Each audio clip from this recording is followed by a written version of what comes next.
ខ្ញុំជាម្ចាស់សហគ្រាសផលិតធម្មជាតិយើងផលិតផលិតផល based on health and cosmetic product ហើយយើងផលិតវាចេញពីរុក្ខជាតិខ្មែរ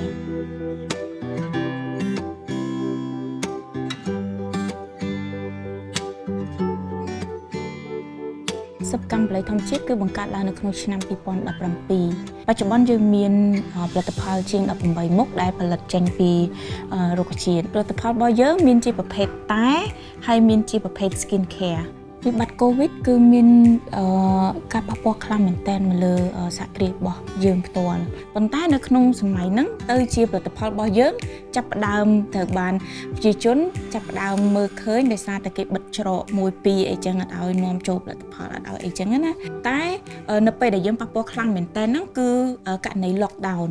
ផលិតផលរបស់យើងលក់ចេញបានប៉ុន្តែយើងអាចរុញឲ្យ delivery គាត់មកយក pick up ផលិតផលរបស់យើងដើម្បីចែកចាយបានទេដោយសារតែវាមានការ lockdown យើង staff យើងអត់មាន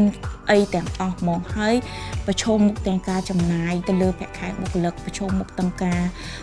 ចំណាយគ្រប់សពបែបយ៉ាងកញ្ចប់ជំនួយសហគ្រិនខ្មែរគឺបានជួយមកលើយើងច្រើនមែនតើកាលពីដំបូងឡើយគឺខ្ញុំ surprise ខ្ញុំមិនដែលបានមានកញ្ចប់ជំនួយណាធំអញ្ចឹងហើយក៏អត់ដែលគិតថា